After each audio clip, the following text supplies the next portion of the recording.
Your brain does not know the difference between a rattlesnake, somebody crossing the double yellow line, and your spouse's criticism. It does not know the difference between your mother yelling at you once again, telling you you're an idiot, and somebody pulling a knife on you in an alley. Your brain does not know the difference between any sort of perceived threat. Threat is threat. So if it's somebody looking at you with eyes that say, I don't know if I love you anymore. I'm disappointed in you. I can't trust you. What in the world is wrong with you? That is a threat to your sense of identity and your sense of stability and safety in the relationship.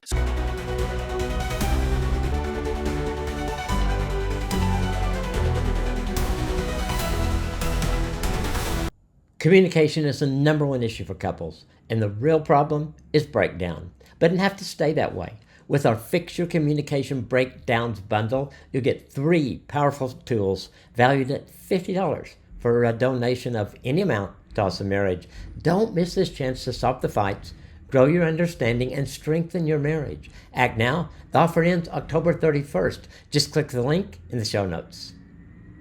Welcome to today's Awesome Marriage podcast. Today is a special treat. I get to welcome a longtime friend and respected voice in the Christian marriage space, Ron Deal. Ron and his wife, Nan, have been married since 1986. They've got 3 boys and are the co-authors of the highly endorsed book, The Mindful Marriage, Create Your Best Relationship Through Understanding and Managing Yourself. Ron and Nan have been featured in various teaching videos and present the Mindful Marriage Conference around the country. Let's go to the studio so you can meet Ron. Ron, welcome to the Awesome Marriage Podcast. It is so good to see you, connect again, and so glad we could work this out and make this happen. Me too. Thank you very much. I have enjoyed working with you in the past and appreciate and value so much what you do for people. Thank you. Well, we connect a lot farther back than we want people to know right now, probably. Right? That's right. So you and Nan did write this book together. Nancy and I co-authored a book a couple of years ago. It was a great experience. But you've authored a lot of books and collaborated with other writers. What was it like to do this with your wife? If Nan were here, here's what she would tell you. Yeah, so we have another set of co-authors on the book, Dr. Terry Hargrave and his wife, Sharon. I'll be quick to tell your audience, Terry and Sharon are the true innovators of the principles that we're teaching. He has developed a model called restoration therapy that's taught and used all over the world. He just retired from Fuller Theological Seminary, spent 35 years teaching people how to be therapists to help people in the trenches of life. And he is the true genius. What happened is that Nan and I found ourselves needing his work in our own marriage relationship and then beginning to utilize it with other people. When we went to them and said, boy, what you have is unbelievably valuable. It is a paradigm shift for marriage ministry and marriage therapy, really, but nobody knows about it because he writes on an academic level, and the vast majority of the people that he would connect with in the academic community. So we want to help you put the cookies on the bottom shelf. This is where Nan would tell you if she were here. Yeah, 3 therapists and a regular chick decided to write a book together. That's great. Me, Terry, and Sharon are all clinicians, and Nan goes, I'm just a regular person. She taught school for 25 years, and she said, I'm more comfortable with kindergartners than I am with adults.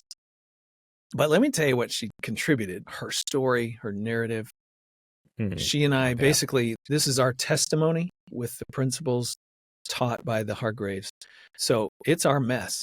This book is about Ron and Nan's mess and how we found our way out through with these principles.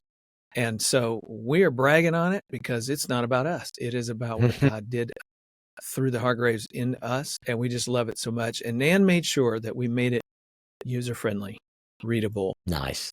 A lot of deep scholarly stuff. We had to boil it down and put the cookies on the bottom shelf and make it understandable for regular folk. Sure. And you know, we're getting great feedback and reviews about it. It's so good. The Hargraves are wonderful people. Nancy and I got to spend some time with them last month in Georgia. Oh, really? For a few days. Gosh, I'd never met them before, but just admired them from a distance, and it was so good. They're such great people, just down to earth, good and people. They live the principles in this book. Like Terry I've talked to some of his graduate students who would say, he would tell us or tell them, look, if you're not living this stuff, then don't you dare try to help somebody walk through it. You need this as much as anybody else needs this. We all need to grow up in Christ. That's cool. So before we kind of get into the whole thing, give us a little kind of an overview of restoration therapy to those who just might not be familiar with it. Yeah, so in some ways, Terry would tell you he hasn't done anything really new, and in other ways, he has done something completely new. What he's done is taken the best of what we understand, first of all, theologically, about what the New Testament says about change. Take off your old self, put on your new self. I am responsible to grow up in Christ and to not be who I was, and constantly be working on me, putting on humility, and trying to be less and less of my old self and more of the new self Christ has for me. The question, of course, Kim, is how do we do that, right? Every sermon you've ever heard basically is take off your old, put on your new. Yes. Yeah, but how? How do I do it in real time when it matters most? That theologically is the center of this work.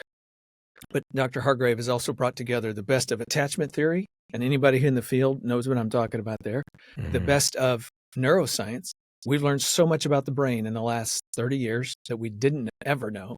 How it works, how we hold on to pain, how it triggers certain things in us. And he's brought in the best of what you might call mindfulness, but that's just being centered and knowing yourself well enough to begin to move yourself in new directions. So he's brought all of those things together. And here's the thing, not just pulled the principles together or integrated them, but he gives you a very practical, operationalized way of doing it in real life, in real time. So this is not theoretical. This is not, hey, we're going to give you great insight about how you are and who you are and where you come from. Lots of people, lots of material does that. What do you do then? This is the material, unlike anything I've ever found, that helps you know what to do at that point. How do I actually grow? And I'm high on it, and I want the world to know about it.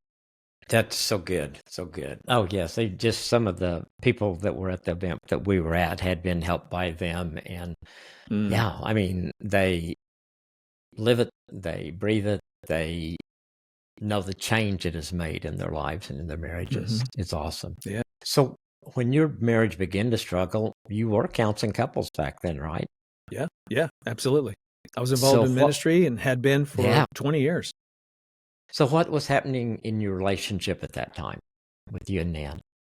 Yeah, so chapter 1, page 1 of The Mindful Marriage tells the day that Nan came to me and said, I can't live like this anymore. Something's got to give. We're not going to pretend anymore that life is okay. And first of all, let me back up and say, we were not heathens. We were not crazy people. Nobody had an affair. We were regular couples, who had glorious, fun time together, raising 3 boys at that particular time in our all kinds of good in our life together. We had been married for 21 years at that point. But, and this is 2007 when all this happened, but at the very same time, we also had problems, and we didn't know how to resolve them. And there were pain points that were deep underneath those problems, and we certainly didn't know what was pushing all of that to the surface. And so when those things got triggered, we would go off on all these, angry, horrible, distant, 2 weeks of trying to resolve something and never really getting there kind of thing. And finally just sort of agreeing to disagree and move on, but you never really get over it. Certainly it's going to come up again. That was us. And so she had gotten to a place where she was just done with that. And she said, get us some help or get out. And, we had a quick little discussion about who I trusted to help us. And we made a couple of calls, and those were dead ends. And I said, well, there's one other person in town, and there's no way we're going to get in to see. He's got to have a 6-month waiting list. She said, call him. And that was Dr. Hargrave. And we were in his office the next morning at 9 a.m. Wow. And that started us on a journey. We're now at 39 years, about to hit year 40. And that started us on a journey we are still walking out, still living this side of eternity. I am quite certain we will never quite figure it all out, but we are so different from who we used to be and how we used to be. And I don't just mean we're different with each other. I mean we are different people in that we have learned so much about growing up and being less dysregulated with life, with friendships, with people driving on the road. We can get into what dysregulation is, but it's not just about a relationship. It is about how we get triggered in ways and become the people we don't even like to be. Yeah. And how do we renew that part of ourselves? It's old flesh. It's old stuff. Sure. How do we become new in Christ? That's ultimately what this is really driving at. I want to go back to something you just said a minute ago, and that was pretending. Because I think it's easy in ministry to do that. And I'm sure other people would say, yeah, it's easy in what I do too. But I think, do you see that? I mean, I think that's something that a lot of people deal with. They want to look good on the outside. They want to pretend everything's okay. And like you said, it may not be horrible. It may be that they do have times they laugh, but there just isn't that connection, oneness that they dreamed of or thought they would have when they got married, right? Yes. Boy, there's so much there. Sometimes it's just the pride of we want to look good. We want to think we're okay or better than we are. We don't want other people to see that part of us or know that about us. Sometimes it's, well, I'm going to pretend with you because if I somehow perform right now, and I can relate to this, and I can tell you why later. If I perform really well right now, then you'll be at peace, and then we'll be at peace, and then things will be okay. Now, listen to what I just said. I joked for years along with a lot of other people, happy wife, happy life. It's kind of a fun little ditty to say, but let me tell you, that is dangerous. Because that says whatever it takes to keep you happy is what will make me happy. See how dependent I am on your happiness. That means I've got to pretend, perform, do something, live up to your expectations, whatever that is, to keep you happy. But in the meantime, inside, I'm what? I'm miserable. I'm motivated by fear. There's no peace in that. Happy wife, happy life looks good, but it really doesn't have any substance to it. You're really not happy, and she's not happy. It's fragile. And we had a fragile relationship because we played that pretend game for a long time. Yeah, and once you start pretending, where do you go from there? I mean, you got to keep pretending. Right. Until somebody gets totally fed up. Until you step out of it, And Nan was wise enough to put a stop to it. She was. I mean, it was a very difficult moment for me. First of all, I knew we had problems. This is interesting. The licensed clinician knew we had problems, but I didn't realize they were that big of problems. I mean, hey, that's sort of what pride does. It blinds us to ourselves. Yeah, certainly. It's really easy for me to see the speck in your eye, buddy, but wow, log? My eye? Nah. Or, it's a short log. It's a splinter. It's there are so many ways we minimize and are blind to who we are or even the amount of pain that we have. I think most people are completely enslaved to their inner pain and walk through life trying to figure out how to get rid of it. And all the theories we have about how to do that, by the way, are based on how other people, what they need to do or become. And I never really know how to deal with it myself. And so we're a slave to the pain and the reactivity that comes out of that pain in us. And we have no idea how powerful that is. I am still waking up to pieces about myself where I'm going, there's another moment where I am driven by pain rather than by choice. And I just never knew it. But now I know it. And now I get to choose what I do with it. Because I think it becomes our normal so much, I guess, and so we're not really that aware of it. Or we don't really. It's so normal. Identify it. I mean, we can break it down, but it's neurological, Kim. And so it's not like I sit around and go, I feel a lot of pain right now. I think I'm going to choose to be angry and overreact. Right. No, that is a neurological reaction. The word is reflex. It's like somebody tapping your knee bone or your shin, you're just under your patella and your knee kicks up. It's a reflex, neurological reflex. When we feel a sense of perceived threat, that's what we call it. Feel that pain. And I react with blame, shame, control, or escape. I'm not choosing that. It's boom, it's there. Now what do I do? That's what we're talking about, is getting a handle on that little moment. So good. So let's talk about self-regulation, which was central to the book. But what does dysregulation feel like? And how does that in marriage?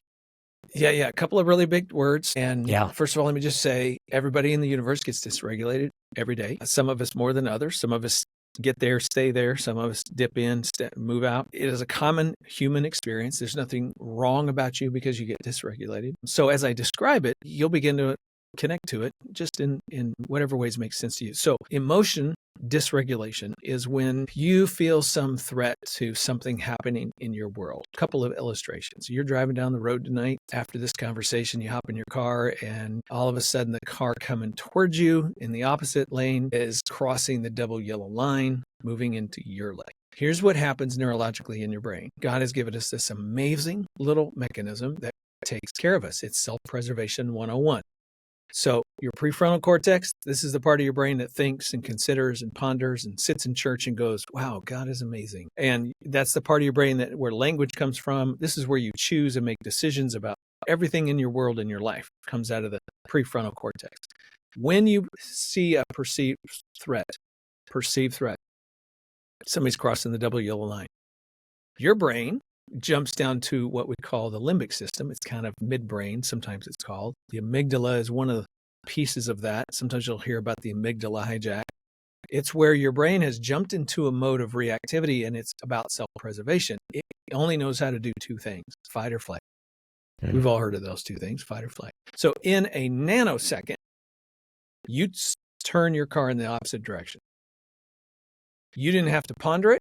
You didn't have to think about it. You didn't have to slow down and spend 10 minutes pondering, what are we going to do with this? Let me give you another story. My family, true story, we were walking through a Texas canyon one time, and my youngest son was very young at the time, and he's kind of out in front, just leading the charge, and all of a sudden, we all heard a rattlesnake. Let me tell you what I didn't have to do, Kim. I didn't have to go, let's get a committee together. Let me call a few friends. Let's sit down and think, what do we need? No.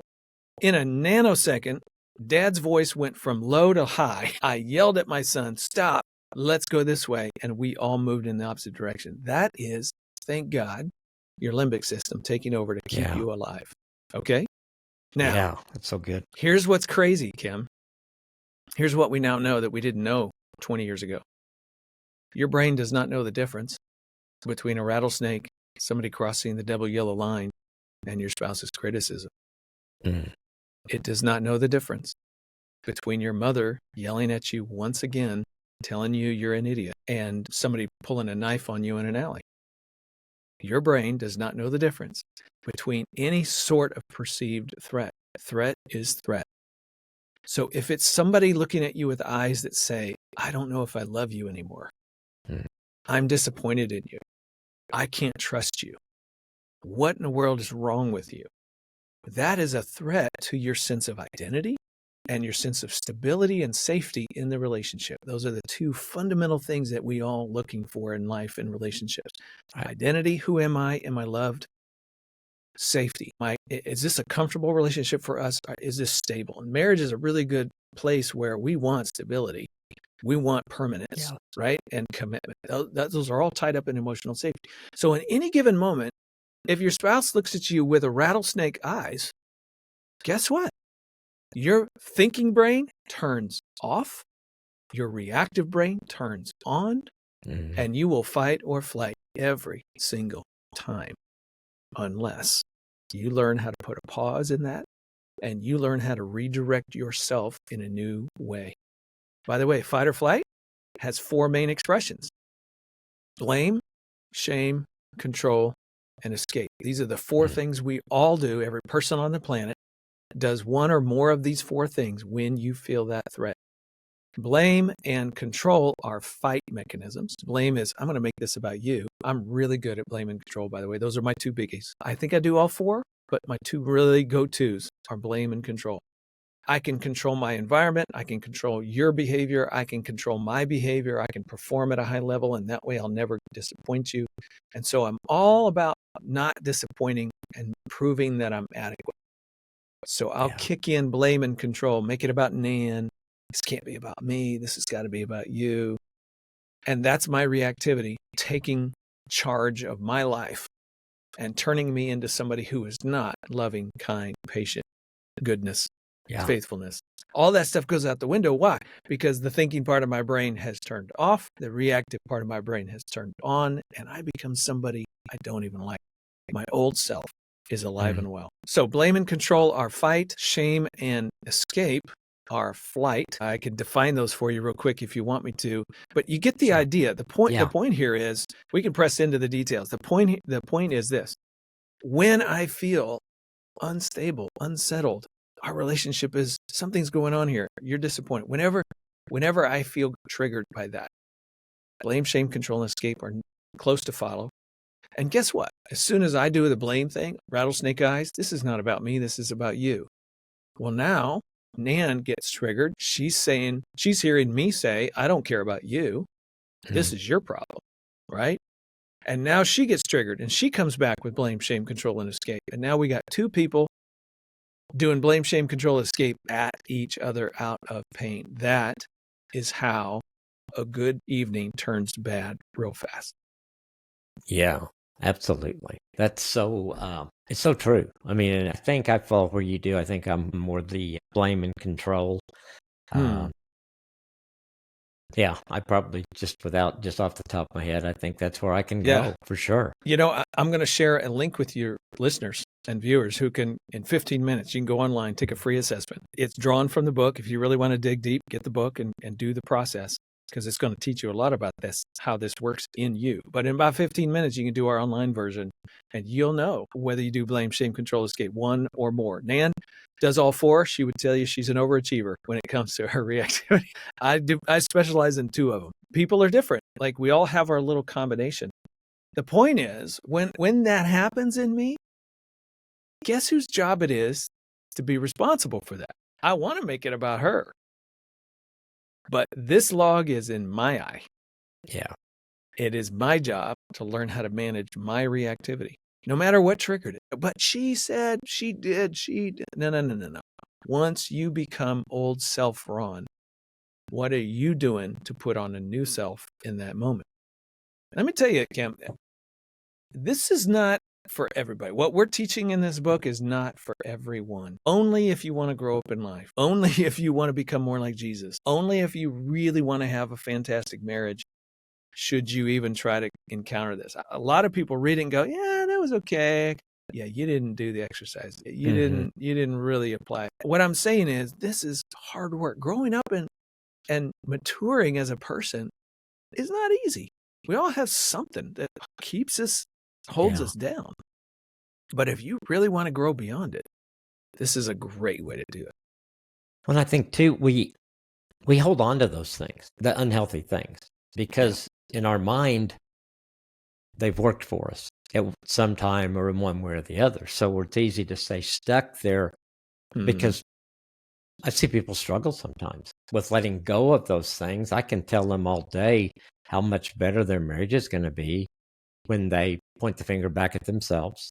They take responsibility. It's hard for a lot of us to do that. By the time you get to the point where you're like, we got to do something about it. Sometimes there was another season in our relationship where Nan kind of came and said, I'm ready to work on me. And it had been so hard that I didn't trust it. I didn't trust her. I was kind of like, yeah, I'll believe it when I see it. And it was just because my pain was so significant. I get that. I really get that. Sometimes somebody's maybe watching this right now and going, I'm not even sure it's worth trying because I don't know what the other person's going to say or do. Yeah. Or I don't even know if I care that much anymore. We got so much water under the bridge. What's the point? Hey, look, I get it. Those things that's very real. There's a part of you that is less hopeful about what could be. I'm just here to tell you, one way or another, you're going to carry your pain with you. If you're single after a divorce, you're carrying your pain with you. Or if you're living in relationship in a marriage, you're still carrying your pain with you. You still got to address that log one way or another. Absolutely. It takes that, making that decision to do that. No, that's so good. I've got so many things going through my mind right now. So I'm going to ask you, I think Caroline Leaf showed us a lot about scripture and neuroscience. So let's apply scripture and neuroscience. How do they work together with emotional regulation? Yeah. So many places I could point you to. I'm pulling up my Bible right now. First of all, let's just go back to the point. What is it that we are invited to do? Ephesians chapter 4, beginning of verse 22. You were taught with regard to your former way of life to put off your old self. Now notice, it doesn't say, Ron, you were taught to get Nan to help you put off your old self. It doesn't work that way, you know? I'm responsible for that. And I need to grow up in Christ. That's 1 Timothy 5, the language, grow up into godliness is his language there. Like, you're expected as a disciple of Jesus to not stay as you are. That is true. I think a lot of times Christians kind of feel like, well, I'm saved. I'm just waiting on heaven. No, you're not. You're part of the renewal project. And God's still got a whole lot of renewal going on that he wants to do in you, so you can be part of the new creation, spreading out into the world, and the kingdom work. He's trying to renew this thing, not just wait until, it all ends. So put off your old self. Verse 23, to be made new in the attitude of your minds. It has something to do with renewing your mind. And to put on the new self, created to be like God in true righteousness and holiness. I'm created to be like God in righteousness. And wow, what a standard. That's high. It's going to take some work for me to go put off old and put on new. Now, this little language, old self, new self, is Ephesians 4. It is Galatians 5 and 6. Fruit of the Spirit is the new. Right there next to that, he talks about all the things you need to stop doing. This is Colossians chapter 3. This is Philippians chapter 4. Do you get the idea? This is all over the New Testament. Take off your old, put on your new. You are in an active sanctification journey, and you need to be responsible for that. But rarely do we know exactly what to do in order to take that old off and put on the new, especially when we get dysregulated, when we get upset, when we get discombobulated, when we feel unsettled, when we get angry, hurt, bitter. All those things are dysregulation. And how do I self-regulate so I can become something new? That's the trick. That's what we're drilling down to in this book, so that everybody gets triggered and you'll still get triggered. Nan and I still trigger. I get triggered. She gets triggered. We trigger one another. That doesn't change this side of heaven. But as soon as it happens, we know what to do with that moment so that it doesn't destroy us and ruin our relationship. Yeah, absolutely. So that's sort of the biblical basis of this thing. Mm-hmm. Let me give you one more. Let me see if I can pull it up real quick. This is James chapter 4. And I got to tell you, man, I love this. What causes fights and quarrels among you? Okay, he's not just talking about marriage. He's talking about people who don't get along with one another. Verse 2. Here's the equation. You desire, but you don't have, so you kill. Watch this. This means a lot of things. He's talking about a lot of things, but we can put the neurological lens on top of it. You desire. What do I desire in my marriage? To be loved and to be safe. Any given moment, I don't have that. You desire, but you do not have. I feel what? Pain. I feel upset. I feel unsettled. He says, you desire, you don't have, so you kill. Obviously, that's hyperbole. For you get reactive, you do something, you harm other people, you make the situation worse. Here's the neurological reactivity. I want a good relationship. I'm seeing snake eyes. I don't have it. So I'm going to blame, shame, control, or escape in this moment. And that's the reactivity, and it makes it horrible. James sort of sums it up in one little phrase. It's deeply profound. By the way, he goes on in James 4 and says, so here's what you need to do. Start dealing with yourself. And it starts with humility, starts with your heart. You look in the mirror, you figure out who you are. You grieve your sin, you acknowledge it, you draw near to God, he'll draw near to you. So the process is this. Again, I need to go to him for help. I need to look to God to help me get settled in who I am, but I got to put on humility about who I have been and how I am. That's the heart shift. Now I need to know what to do with that. That's what we call the 4 steps. That's so good. Yeah, and I think it's coming to the point of realizing this is a decision I need to make. And accepting that what I'm doing isn't working. You know, we had a lot of rough years in the early part of our marriage. And Nancy and I were talking the other night about we still trigger each other, just like you said you and Nan do. Yeah, this side of heaven. We don't go there the way we used to. Right. We know it. we deal with it and we move on. And we were just, I don't know what had come up, but why we were talking about that. But yeah, and it's just that we let God, I guess, take us through all those times, and He was faithful enough to keep us together till we kept growing you learned up, that kept lesson. helping you learn, keep maturing. Yeah, it's so critical to the whole relationship process. And back to specs and logs, if I'm unwilling to look in the mirror, put on humility, and see the log, I'll never be able to change it. No. I'll be blind to it my entire life. I'll keep seeing specks all over the place, and nothing will change in my world. And then I'll constantly be mad at other people because they messed up my life and relationship. Yeah. Hey, look, you're the one with the log. Now, let me just say something. Just because you start dealing with your log doesn't mean the speck is not a reality in their eye. Everybody's got their stuff to work on. The way Nan says this is stay in your lane. You work on you and trust that when you bring a better you to your usness, something will improve. But in the meantime, I can't deal with you. You deal with yours, I'll deal with mine. That's the place to start. You used the term usness. Explain that. Yeah, that's a Hargrave term. I love it. Yeah. Yeah, I love it. And here's what it communicates. Now, most people get the idea that there's a relationship in any marriage. Of course there is. There's him, there's her, and there's our us. But usness is a little bit deeper than that. It's almost like a child. When you have a child, you got to feed it. You got to change the diapers. You got to nurture. You got to care for. You got to hug and hold and teach and talk and walk with over time. And if you don't do that to your child, what happens? They suffer. Your usness is the living organism you created on the day you said, I do and I do. You created a living organism that is between you, that is made up of what I contribute, how I nurture it, how I feed it, what I think about it, whether I protect it or I don't protect it, and whether Nan does all of those things as well. When each of us is bringing our best to the usness is in peace, the usness thrives, the usness then turns around and offers me peace. Each individual gets to feel stable and comfortable. And so to call it usness is just a way of saying, this thing is alive. We've really got to take care of it. Yeah, that's so good. You guys talk about pain stories, which we all have, whether we want to admit it or realize it or not. How do those pain stories from the past, how do they play out in our marriages today?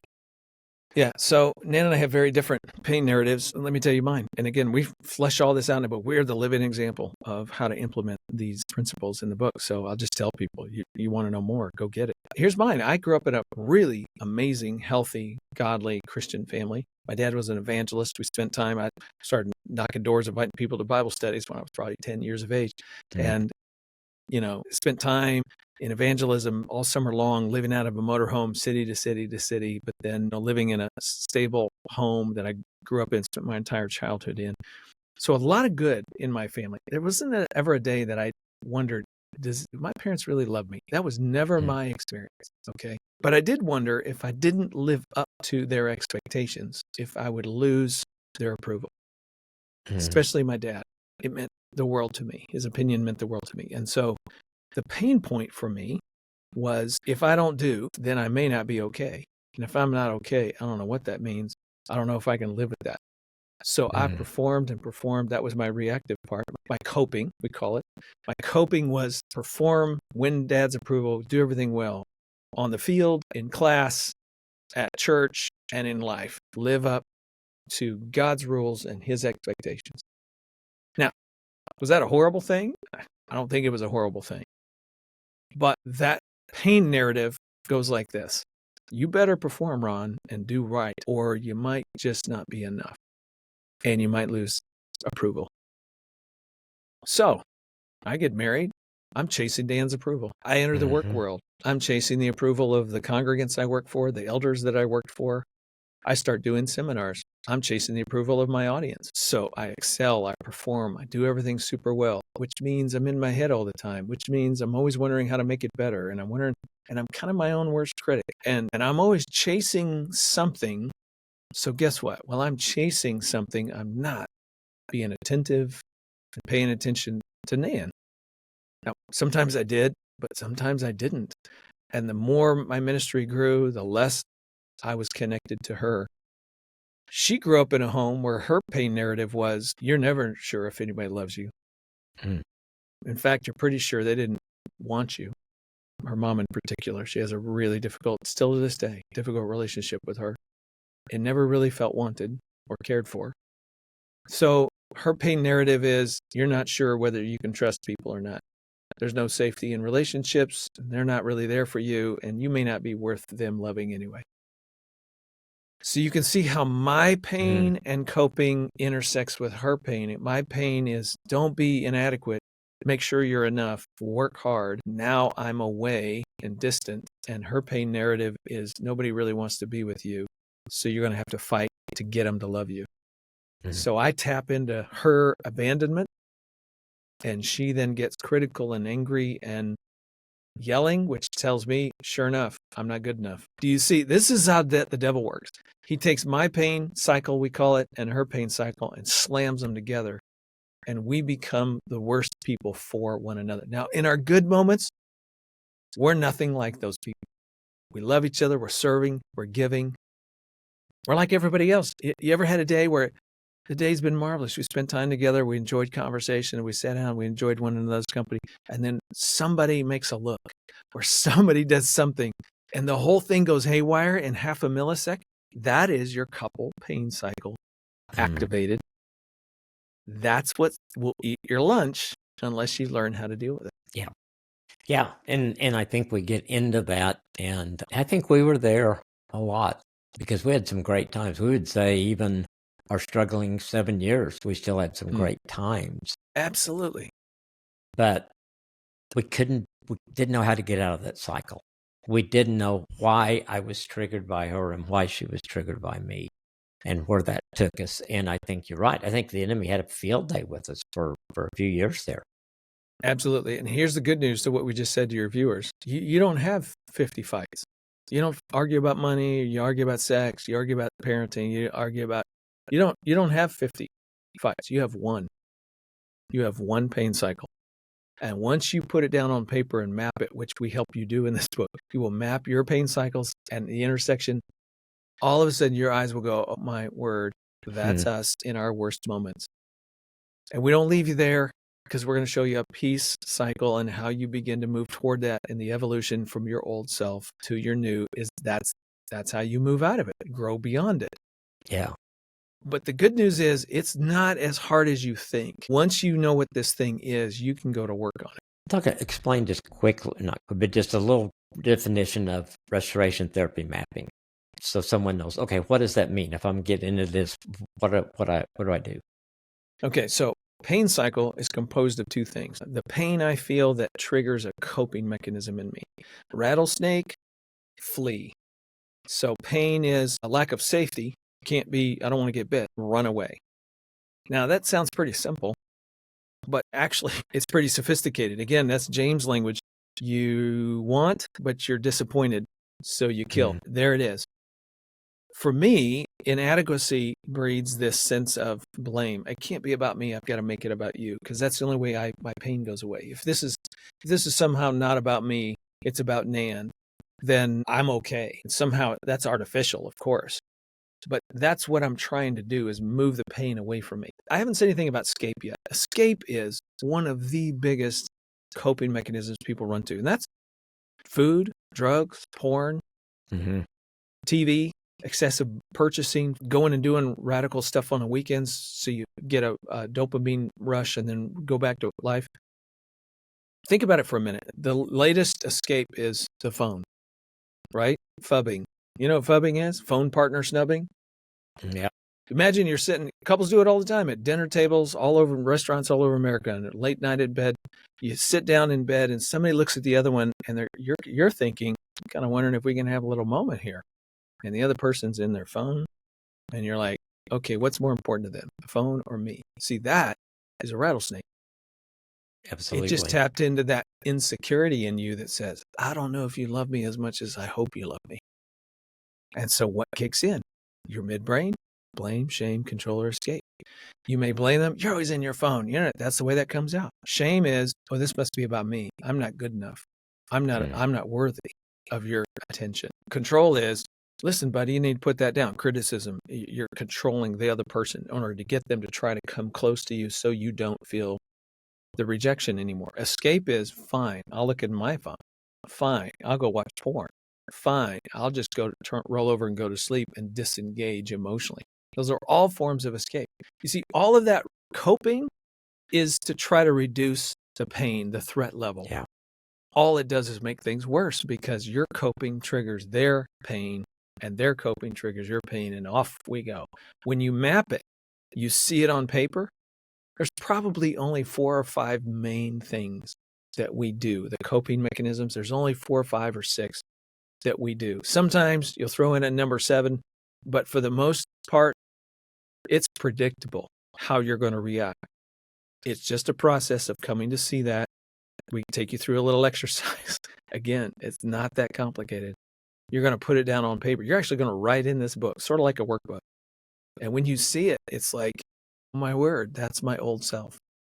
Yeah. This is what God wants to relieve me of and help me grow beyond. Yeah, I mean, I'm so glad you threw God in there, because once we start this journey, he's going to do everything we allow him to do, won't he?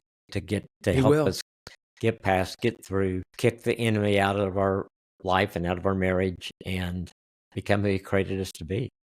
Absolutely. He is deeply invested in us maturing into the image of his son. That's what Ephesians 4 says. That's what he's called us to do and to be. By the way, there's another passage we talk about in the book about humility. God opposes the proud, but gives grace to the humble. When we come to God saying, Lord, I don't like me. I don't like what I do. I don't like how I am. I got problems. Please help me. Rushes to that moment with grace. God opposes the proud, but gives grace to the humble. He wants to help you move forward. He's not standing up there condemning, shaking his finger at you like an angry father. He is a loving dad who's going, yeah, I know it's hard. Come here. Let me help you. Let's figure this thing out together. So the beautiful thing is the Spirit is available to us to help us begin to move out of our old into our new. But it's helpful if we have a pathway. So we help people not only map the old, but definitely very important to map the new. Who are you becoming? How do you move through this into something else? And then we teach you this 4-step process where you say out loud the old and the new in a way that what we're doing is you're activating your prefrontal cortex again. We're moving you out of midbrain, out of reactivity into, whoa. Who does God call me to be? What does it look like for me to put on love, joy, peace, patience, kindness, goodness, faithfulness right now? That's a moment of change. Absolutely. So, okay, I have a pain cycle. Nancy has a pain cycle. Together we have our own pain cycle. Yep. And she wants to break hers. But I'm not that into it. What would you tell her? What would you say to me? Here's what's so great about this material. You're not dependent on your spouse to create change. You are empowered to make a difference in who you are in such a way that it's bound to change the nature of your relationship. Now, it's not an immediate, the other person's just going to go, hey, I'll do that too. No, it's not immediate. There was a season of our relationship. We haven't talked about this element, big part of our story. We had a son pass away when he was 12. It's now been 16 years. Nan coping with that great loss led to some abuse of prescription drugs and alcohol. And that got her to a place when it hit her at her worst. It got her to a place where I didn't know how to trust her. I didn't know how to interact with her. It was a very difficult season. Yeah. I was still able to work on my pain cycle. I was still able to do my 4 steps. Even in the midst of her at her worst, it empowered me to bring what I could to the moment and to not make things worse than they were. If I do blame, shame, control, escape, things we're going to get doubly worse, right? Yeah. So I was at least bringing an influence that eventually resulted in things moving in a better direction. But I would say she had to hit bottom. She had to do her work. She had to go into a recovery 12-step program. And all of that then led to her being able to 4-step herself. So it was a journey and a process. In the meantime, I'm doing what I'm called to do in the relationship. Think of it this way. Last illustration. If you guys are doing the rumba in your marriage, and you each know what the other person's steps are, because by the time you get to this point in conflict, you know what the other person's going to do. Oh, yeah. You know you're going to blame, shame, control, escape. You know what they're going to do and what form it's going to take. We know how the arguments roll. But if all of a sudden you or the other person started doing a waltz, those are two totally different dances, by the way, if you don't dance. They're not even close to looking the same or feeling the same. And the interaction between you is completely different.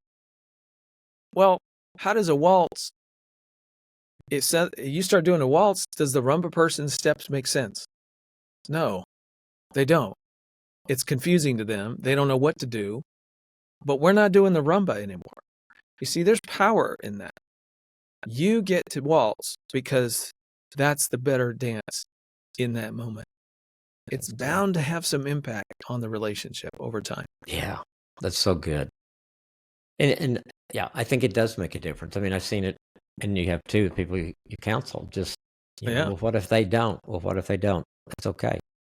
Just you become who God created you to be, and trust God with your spouse. And I don't want anybody to hear us say, if you're in an abusive situation, just suck it up and deal with it. That is not what we're saying. In fact, if anything, one of the things we say in this book, like, we're rooting this in truth, okay? Truth about you, truth about your relationship with God, about who he says you are, not who your spouse says you are. Like, that's a piece that you'll discover when you get into the book. If you're in an abusive situation, you're not living out of the truth that you're a valuable, worthy person. Absolutely. The first thing you would do if you did know that about yourself is you would find safety somehow. I'm not saying divorce and get away from that person. I'm saying you would at least step back and find your own safety. You're empowered to do that. This is not about surrendering to somebody who's crazy. It's about you saying, this is who I am. This is what I'm going to do. I'm going to bring good things, or I'm going to seek safety and bring accountability to who you are in this moment. That's very important for people to hear. Absolutely. So y'all talk just a minute about the 4 steps. I know we can encourage everybody to buy the book, but let's talk a little bit about the 4 steps, since we've kind of danced around it a little bit. So the pain cycle is the pain in me. For me, it's inadequacy is my big one, and the coping that I do, that's blame and control usually for me. Those are steps 1 and 2. I'll come back to that. Steps 3 and 4 is the peace cycle. I'm going to discover a regulating truth that helps me step out of my pain and respond differently. So in action, it sounds like this. Imagine Nan and I are having a little conflict, a little argument. She brought up something from the past, and I'm like, oh, wait a minute. No, you are not doing this to me. That's my blame thing. You are not saying that about me, I'm not. Look, you need to look in the mirror. This is the pot calling the kettle black, and I do my counter blame thing, right? I'm good at that. Now imagine I've started into that, and I catch it, and I realize it, and I go, whoa, hold on. What I know about me, here's step 1. I feel inadequate right now. Step 2. And what I usually do with my inadequacy is I counter blame you, and sure enough, I just did that. Step 3. The truth is, wait a minute, what's the truth? The truth is, God tells me it's okay that I'm inadequate. He has grace. God tells me he's making me adequate in Christ. I've come to learn that you love me even when you're mad at me and you're not going anywhere. And so, step 4, because of that regulating truth, Nan, here's what you can expect from me now. I was reactive a second ago, but I'm going to slow down and try to listen. I'm going to give you my attention. I'm going to try to shift to see your pain right now rather than show you mine. Let me take another run at this. Keep going. Now, notice what just happened. What happened is I started down the wrong set of tracks. And by talking myself through the 4 steps, I jump onto the right set of tracks that moves me in a different direction. It might move us in a new direction as well, often does. But the important thing is I'm moving me in the right direction. What the 4 steps do is you physically say out loud, here's my old self. Here's the new self that I'm trying to become. And here I go. And then step 4 is do it. You have to implement the new thing you're saying. So as I'm saying it, I'm getting to a calmer place. I'm slowing myself down. I'm telling her what to expect. And then I begin to do that new thing. Now, Kim, in real time, in war, in a marriage, if I were to do that out of nowhere, well, she'd probably faint. Number one, because that's not rumba steps right there, right? That's Ron jumping into the waltz. Whoa, what is going on? Here's what saying the 4 steps out loud does. Neurologically, it tells my brain, stop reacting, start choosing. What does God tell me to be? Prefrontal cortex, please come back online. Okay, this is the truth. This is who I'm called to be. This is what love, joy, peace, patience, kindness, goodness looks like right now. Now let's do it. I'm bringing myself back online to a better place. Number 2, I am signaling to Nan, Ron's looking at his log. Ron is looking in the mirror hard and dealing with himself right now. And you know what? If he deals with himself, then she's relieved of the responsibility, or the temptation, I should say, to try to deal with my log for me. She can see I'm trying to do something new here. And that is a subtle invitation for her to look in her own mirror and deal with her own log, and for her to try to do something new. Now, it doesn't always immediately result in the second person doing something new, but more often than not, it moves them in that direction. And now you've got 2 people on a better track. Guess what that does for your relationship? Absolutely. You took that bad moment and flipped it and started down a better path. That becomes a good moment. I see so many people that get in those situations, and I was there too, and you don't realize you have a choice. You think it happened so quick that and I think what you were saying of getting the point where we realize we do have a choice. And that takes a lot of work, I think, for a lot of us. It does. And the other part of this, I remember the days. I remember being so frustrated, like inside, I've had this entitlement. No, I'm not going to change, because then you're going to get away with everything you just did. And I cannot let you get away with that. You have got to pay. You have got to face what you just said. That's wrong. That's not fair. That's unjust. All of that kind of stuff. And I am taking on this entitlement that I get to tell you who to be. That is reactive coping at its core. It's actually a control. Blame, shame, control. I feel like I got to get you to face your bad side and your negativity. And so I make it my agenda to change you. Kim, all that does is trigger your partner into coming right back at you with blame, shame, control of their own. And you're off and running in all the wrong directions. That never works. That is not my job to fix her. My job is to fix me. See, Kim, let me just say, I know you've been doing this a long time, and I'm sure you can recognize this is really a paradigm leap for the field of marriage education. Because unfortunately, we've sort of implied to people through, I say we, the industry, if you will, the things that we've written, the books that we've done, and the secular marriage ed field and marriage therapy field does the very same thing. We sort of implied to people that, you have the right to find a partner who will love you just the way you need. And if you can't find that person, or this person stops being that for you, then just dump them and move on to somebody else. We've also said, if you meet the needs of your partner, they'll never react. They'll never be bad. All you got to do is meet their needs. Not true. It's never been true. It's a false sense of security. And we sort of set people up with the wrong understanding of how relationships work. We sort of feel entitled to get the other person to be what we want them to be. It never helps. It actually only makes things worse. I was thinking the other day, I remember the first year of marriage, and we were fighting and we were trying to figure things out. And I thought, we'll figure this out this first year, and then it'll be great for the next 50 years. Well, that went by the wayside as we entered into year 2, and it is a process, and it's a lifelong process. And things what you're talking about make a difference, no matter what stage of marriage you're in right now. Make a big difference. Again, I was a licensed counselor. I was doing marriage and family education and ministry when our marriage hit a wall. You're 21. I had learned a lot of things about myself. I'd gained a lot of insights, but this whole thing about my pain and my reactive coping, I had no awareness of whatsoever, and I'd never tried to get a handle on it, put on self-control in the midst of it. But putting on self-control is a game changer. It's just hard to do. But it's worth it. It's so worth it. Yeah, I mean, it is Nan and I sometimes, we just got back from a speaking tour in New Zealand, all right? Now, that's not a bad place to have to do ministry. I was going to say. We worked hard for a couple of weeks, and then we had a vacation and it was fantastic. I absolutely loved it. Let me tell you, one of our biggest reactive places in our world in the past, in our old lives, old self lives, was around my speaking. Because when I would go to an event, I was on for everybody else. I was performing. I was in my control mode. I was making sure everything happened right.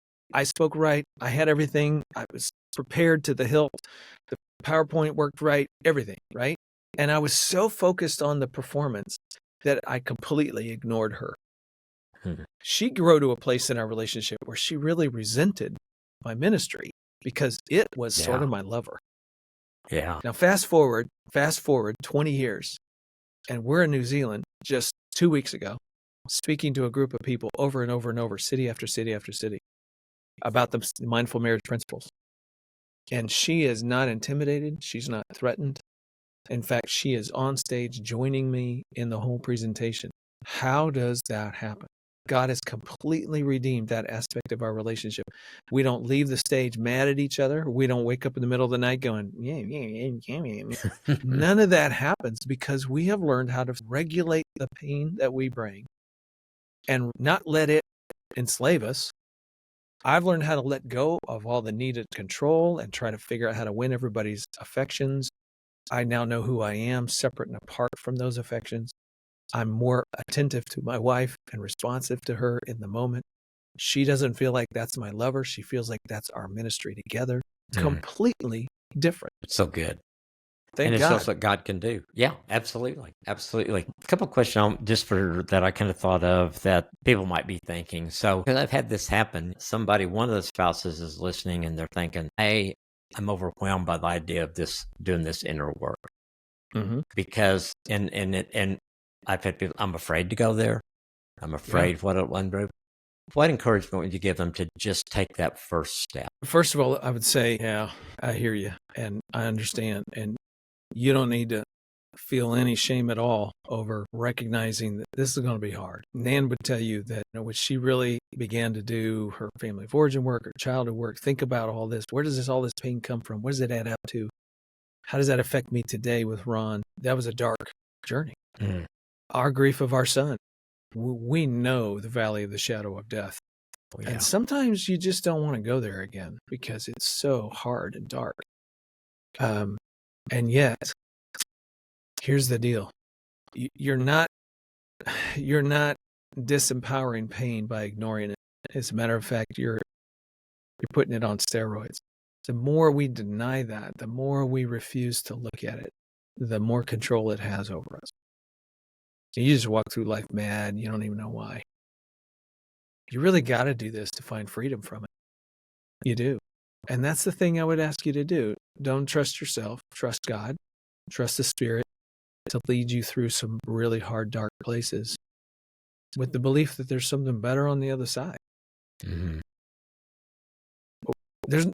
can't make yourself forget painful things in your life. The pain, we retain that. But we can redeem what it does to us. Yeah, that's good. And that is liberating. Absolutely. So good. So if someone says, what's my first step? What do I need to do? What can you encourage them just to take that step? For some people, they need to go to Regeneration, 12-step program that churches do, fully biblically integrated. For some people, it's finding a mentor, somebody to just talk to. Yeah. Other people, it's formal counseling, sort of a process. For other people, it's just picking up this book and going, I'm just going to read that. I'm going to chase this. I'm just going to see where this leads me. And then you'll know what to do later. That may be enough. That may be all there is to it. Other people kind of dive in and go, there's more layers here than I know what to do with. I'm going to find somebody who's going to help me with that. I think you start. You don't always know where the journey is going to lead you. Don't worry about that too much. I can't see how this all resolves, Ron. Yeah, good. Because if we knew that, I think there's a lot of things we wouldn't do. God is kind to us by not showing us the whole journey. Absolutely. Just start. Take the step you feel like makes sense right now. Go ahead and take that step. See where that leads. Yeah. Well, not just because you're on the podcast, but I think starting with your book is a great place to start, because then you can, okay, I think I'm getting in a little deep here, then you can go to your counselor or find a mentor or a couple. That'd be great if you could find a couple that's already been through this, that would be willing to walk through it with you. But I'm like you, I would encourage them, just take the first step. Yeah. I will say there is a list of restoration therapists that exist in the world. You can Google that. You can find it pretty quickly. And you might have somebody in your backyard who is trained in this model, and it'll work for you. There are people who do coaching with this model. They often work virtually with people, at a distance. That too is available. The Hargreaves website is where people will find that. I'll just give the address real quick. restorationtherapytraining.com.